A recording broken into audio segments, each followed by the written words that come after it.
Hello students, I hope you are doing well. Let's continue with part 3 of last lesson where we will explain every line simple English and Hindi. चलिए ये part 3 को भी हम पढ़ लेते हैं। इसमें क्या हुआ, क्या घटना होती है। पुअर मैन, बेचारे। ये पुअर मैन किसके लिए कह रहा है? एम एल से कह रहा है फ्रांस। पुअर मैन, बेचारे। It was in honour of this last lesson. Honour में से होता है सम्मान।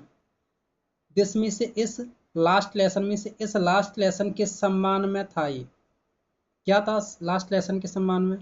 दैट, जो, he had put on his fine Sunday clothes, जो उन्होंने रविवारी कपड़े, फाइन में से सुंदर, जो उन्होंने अपने सुंदर रविवारी कपड़े पुट ऑन किए थे, पहन रखे थे। क्यों पहन रखे थे?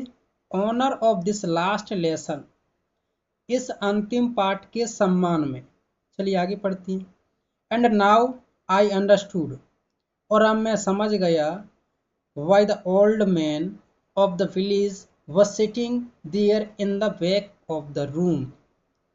फ्रांस कह रहा है एंड नाउ आई अंडरस्टैंड, अब मैं समझ गया, वाई द ओल्ड मैन, कि क्यों जो ओल्ड मैन थे, बूढ़े व्यक्ति थे, गांव के बूढ़े व्यक्ति, वर सिटिंग, बैठे थे, there in the back of the room, कि गांव के बूढ़े व्यक्ति रूम में क्यों बैठे थे? पीछे। इट वॉज बिकॉज, ये इसलिए था क्योंकि दे वर सॉरी, उन्हें, सॉरी, सॉरी का मतलब होता है खेद होना या अफसोस होना। उन्हें खेद था, टू मिस भी, उन्हें भी खेद था, that they had not gone to school more. क्या खेद था? दैट मीन्स कि वे हैड नॉट गॉन टू, नहीं गए, टू स्कूल, स्कूल के लिए, मोर, मोर में से ज़्यादा, कि वे, उन्हें भी खेद था कि वे स्कूल के लिए नहीं गए ज़्यादा। फ्रांस कहता है it was their way of thanking our master for his 40 years of faithful service and of showing their respect for the country that was theirs no more। तो फ्रांस कह रहा है इट वॉज देयर वे, यह उनका तरीका था, यह ढंग था, ऑफ थैंकिंग, धन्यवाद करने का, आवर मास्टर, हमारे मास्टर का, फॉर इज 40 years, 40 साल तक, उनके 40 साल तक, ऑफ फेथफुल सर्विस, ईमानदारी से सेवा की, जो उन्होंने 40 साल तक ईमानदारी से सेवा की, यह उसी के लिए उन्होंने ये जिस तरीके से धन्यवाद किया, यह उसका एक धन्यवाद करने का उनका तरीका था। आगे देखिए, showing their respect for the country that was theirs no more, और ये किसके लिए था? उस कंट्री के लिए, उस कंट्री के प्रति सम्मान प्रकट करने के लिए। शो में से प्रकट करना, रेस्पेक्ट में से सम्मान, कंट्री में से देश, उस कंट्री के लिए सम्मान प्रकट करने के लिए, दैट वाज देयर्स नो मोर, जो अब उनकी नहीं रही। तो यहाँ पर फ्रांस का कहना है कि उनका ये भी तरीका था कि उस कंट्री के प्रति सम्मान प्रकट करने के लिए भी था यह तरीका, जो अब उनकी नहीं रही, इसीलिए गांव के लोग वहां पर आए और बैठे थे। चलिए इसके नेक्स्ट पैराग्राफ को और पढ़ लेते हैं।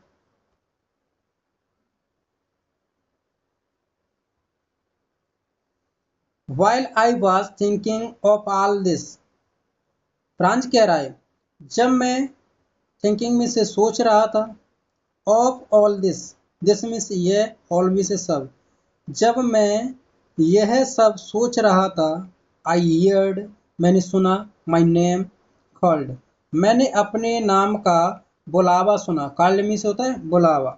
इट वॉज माई टर्न, यह मेरी बारी थी, टू रिसाइट, सुनाने की, टर्न में से होती है बारी, रिसाइट में से, टू रिसाइट में से होता है सुनाना, रिसाइट में से सुनाना, या टू रिसाइट यहाँ पर टू इन्फिनेटिव के रूप में प्रयोग किया है। What would I not have given to be, able to say that dreadful rules for the participles all through, very loud and clear and without one mistake. France क्या कह रहा है? फ्रांस कह रहा है कि पार्टिसिपल्स, जो पार्टिसिपल्स के इस ड्रीडफुल रूल्स को, किरंदंत के इस ड्रीडफुल रूल को, ड्रीडफुल में से होता है खतरनाक या कठिन, किरंदंत के इस कठिन नियम को से में से कहने के लिए या सुनाने के लिए, एवल में से होता है योग्य, इस किरंदंत के खतरनाक नियम को सुनाने के लिए, ऑल थ्रू पूरा का पूरा, वेरी लाउड बहुत तेज, एंड क्लियर और स्पष्ट, एंड विदाउट वन मिस्टेक और बिना किसी गलती के। फ्रांस कह रहा है कि इस पार्टिसिपल, ये पार्टिसिपल है ना, पार्टिसिपल्स के इस खतरनाक नियम को पूरा का पूरा तेज आवाज में और स्पष्ट, एंड विदाउट वन मिस्टेक और बिना किसी गलती के सुनाने के योग्य होने के लिए क्या कुछ करने को तैयार नहीं था। तो फ्रांस कहता है कि ये जितना भी कठिन था, इसको सुनाने के लिए मैं जो कुछ भी करना चाहता था वो सब करने को तैयार था। But I got mixed up on the first words and stood there. Franz कह रहा है लेकिन I got mixed up, mixed up में से होता है अटक जाना, वो मिक्स्ड अप हो गया, अटक गया, ऑन द फर्स्ट वर्ड पहले अक्षर पर ही अटक गया, stood there holding on to my desk, और वो holding to my desk, desk को पकड़े हुए वहाँ खड़ा रहा, माई हार्ट बीटिंग, हार्ट में से हृदय, बीटिंग में से धड़क रहा था। फ्रांस कह रहा है कि मेरा हृदय धड़क रहा था, and not daring to look up. Franz कह रहा है कि मैं अटक गया था, मैं पूरा सुनाना चाहता था लेकिन मैं अटक गया पहले अक्षर पर ही, और अपनी डेस्क को पकड़े हुए वहाँ खड़ा रहा, माई हार्ट बीटिंग, मेरा हृदय धड़क रहा था, and not daring to look up, और मेरी हिम्मत नहीं हो रही थी ऊपर देखने की। चलिए आगे और देख लेते इसमें क्या हुआ था नेक्स्ट पैराग्राफ को।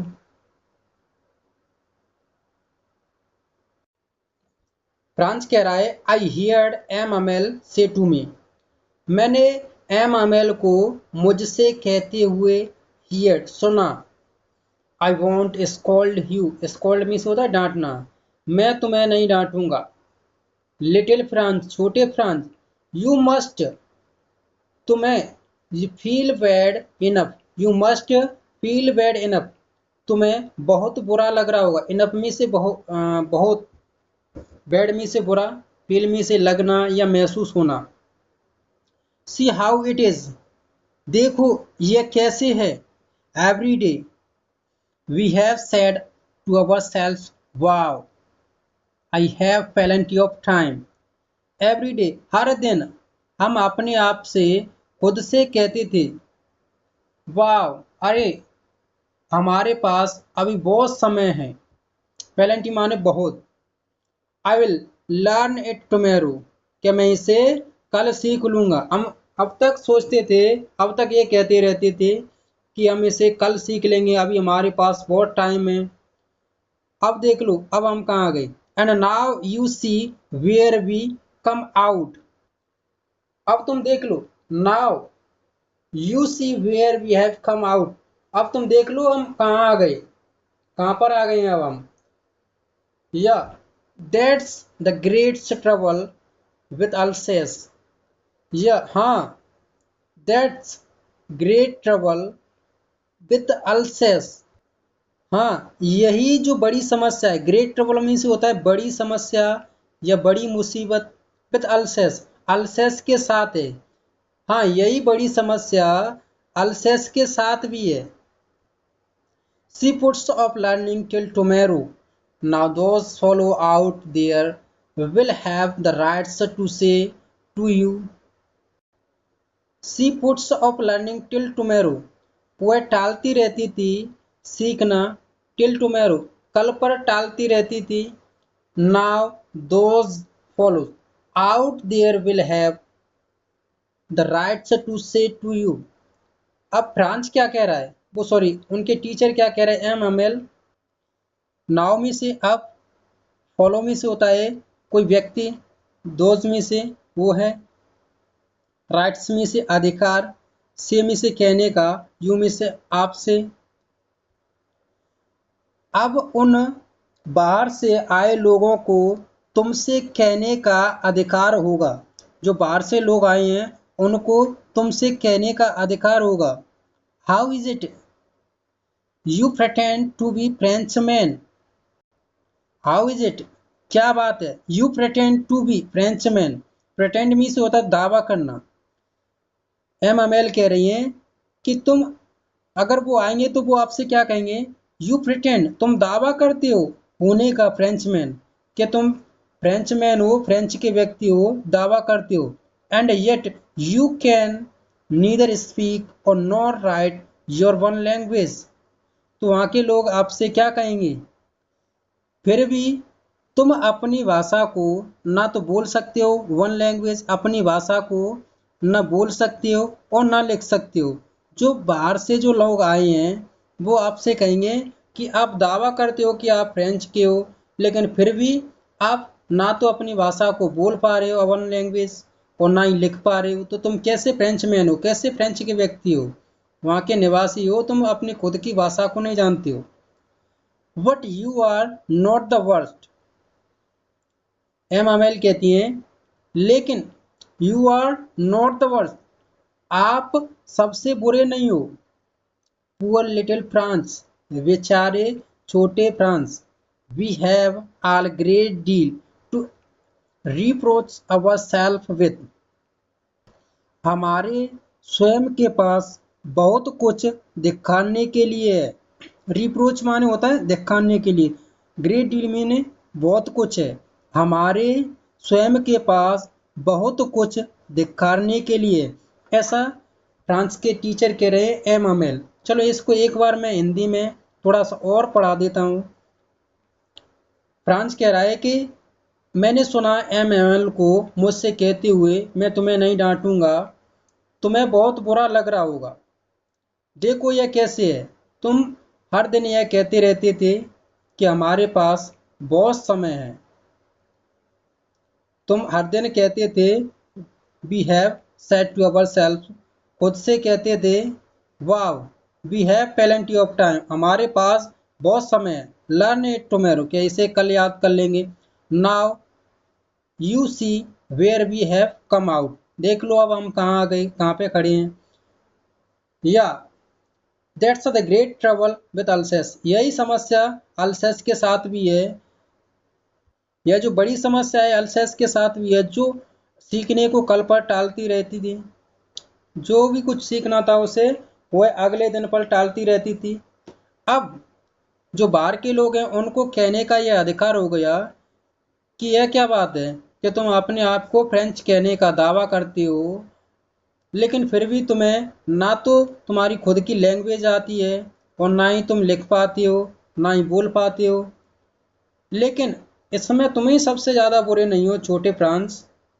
We have all a great deal to reproach our self with, हमारे स्वयं के पास बहुत कुछ है दिखाने के लिए।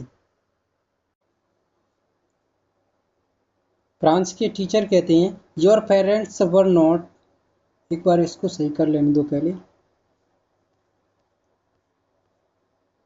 ये चलने लगा है।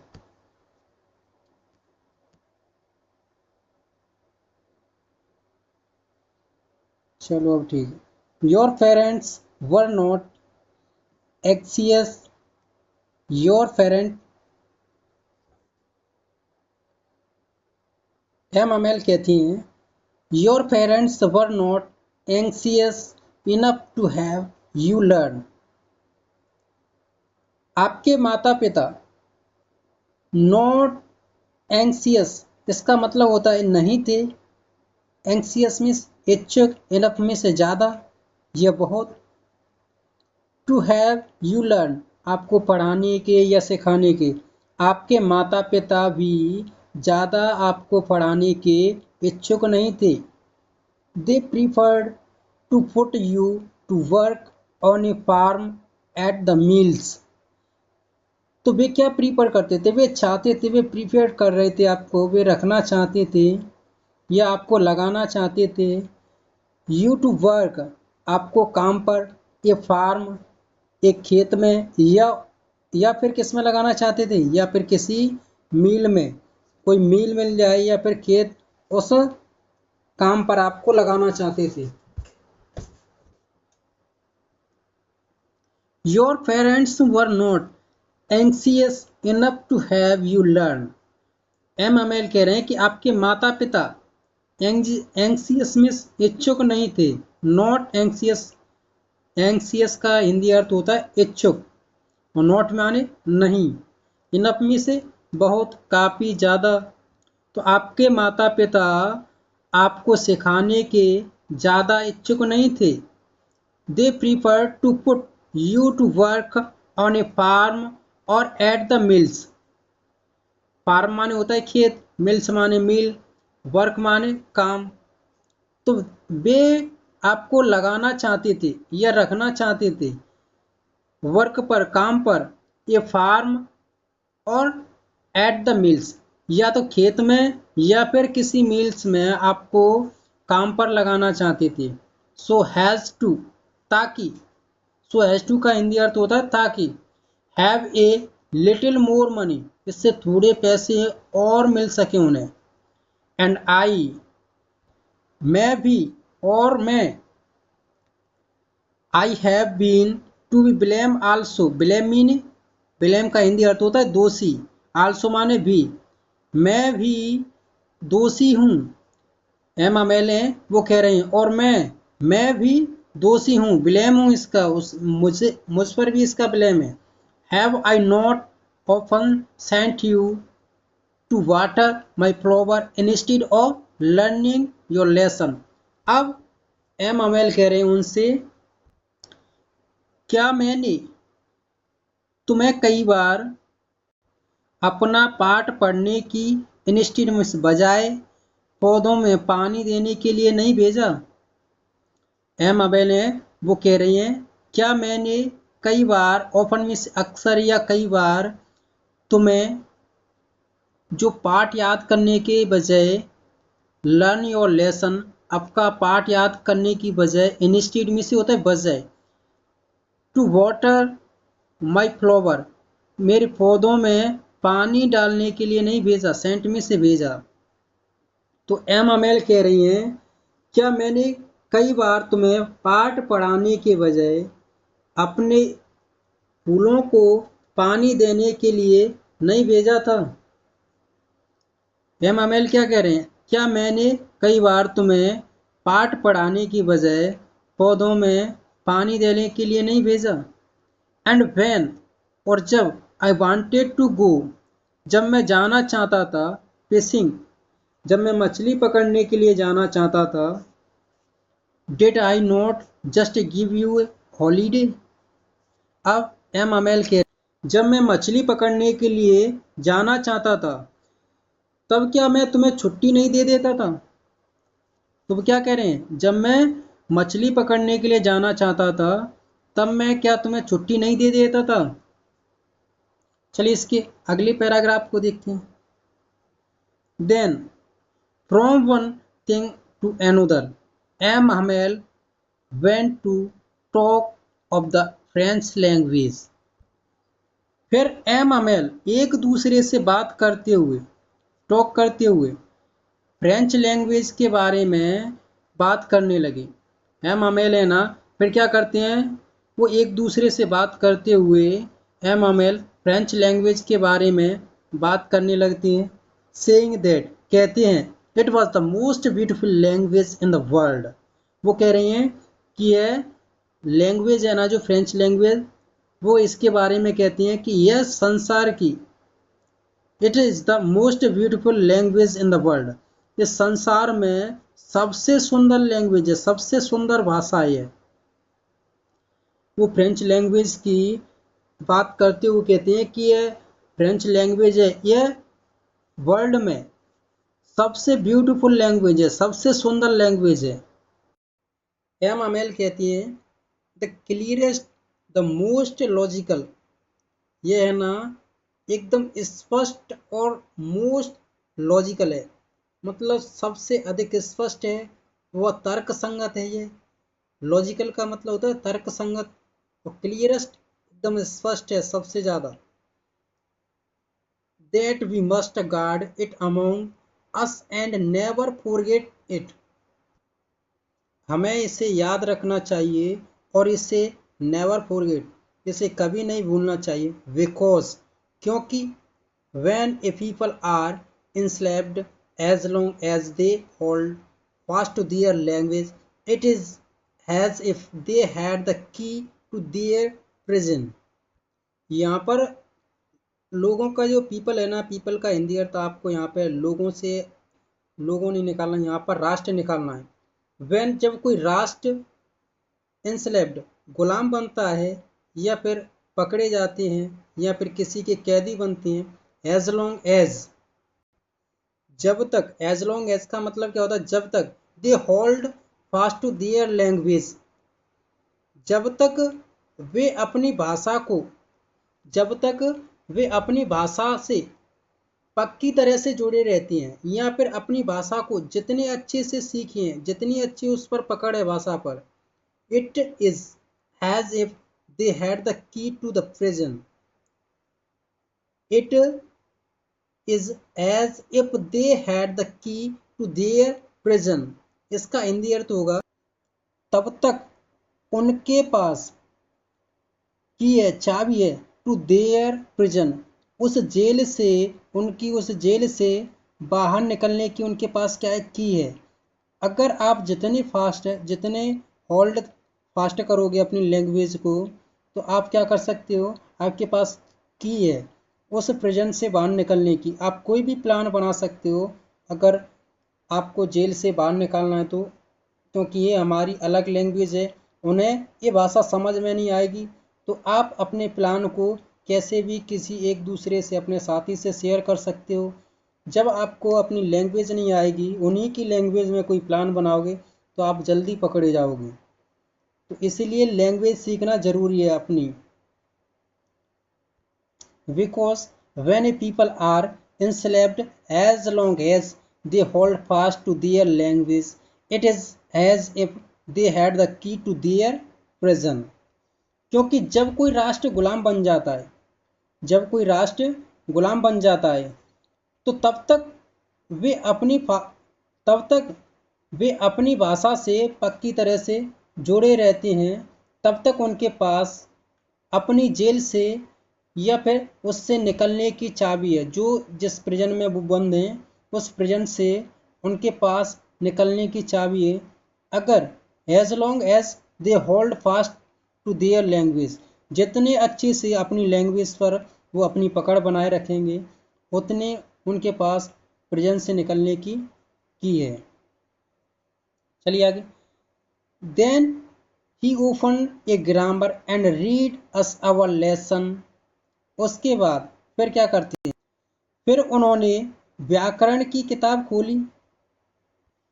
ही ओपन ए ग्रामर, उन्होंने फिर क्या किया, ओपन की ग्रामर की किताब, and read us our lesson, और उन्होंने अपना पाठ पढ़ाया। I was amazed to see how well I understood it. Franz कह रहा है I was amazed to see how well I understood it. Franz कह रहा है मैं अमेज्ड था, आश्चर्यचकित था, टू सी यह देख करके, मैं यह देख करके आश्चर्यचकित था, how well I understood it, कि यह मेरी समझ में कितने अच्छी तरह से आ गया था। अंडरस्टूड मेरी समझ में आ गया था। फ्रांस कह रहा है कि यह कितनी अच्छी तरह से मेरी समझ में आ गया था। All he said seemed so easy. France कह रहा है जो कुछ भी, ये सब उन्होंने जो कहा था, सीम्ड सो ईजी, बहुत सरल लग रहा था। सो ईजी, जो कुछ भी उन्होंने कहा था वो इतना आसान लग रहा था, बहुत ही ईजी, बहुत सरल लग रहा था। आई थिंक टू, मैंने सोचा, मैंने टू मिस भी, मैंने सोचा भी, that I had never listen so carefully. Franz सोचता है कि मैंने ये सो केयरफुली इतने ध्यान से नेवर कभी नहीं सुना था। शायद ऐसा हो सकता है कि मैंने ये कभी इतने ध्यान से नहीं सुना था। अगर मैं ध्यान से सुनता या इनको पढ़ता ध्यान से तो मेरी सारी चीज़ें अब तक क्लियर हो जाती। And that he had never explain everything with so much patience. अब फ्रांस क्या कह रहा है? And that he had never explain everything with so much patience. Patience माने होता धैर्य, एक्सप्लेन मी से किसी चीज़ को समझाना, और उन्होंने कभी भी एक्सप्लेन नहीं किया था, समझाया नहीं था, एवरीथिंग सब कुछ, विथ सो मच पेशेंस इतने पेशेंस से कभी भी उन्होंने समझाया नहीं था। It seemed almost as if the poor man wanted to give us all he knew before going away, and to put all into our head at one stroke.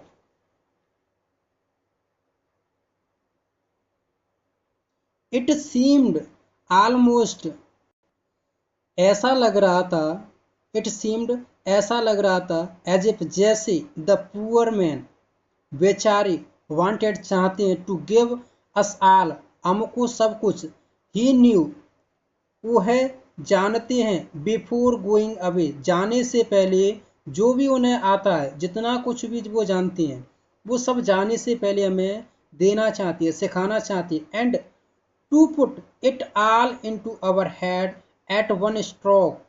और Franz कहता है कि and to put it all into our head at one stroke, और एक ही बार में हमारे दिमाग में भर देना चाहती हैं, एक ही बार में जितना कुछ भी उन्हें आ रहा है वो सब स्ट्रोक, वन स्ट्रोक करना चाहते हैं, हमारे दिमाग में भर देना चाहते हैं।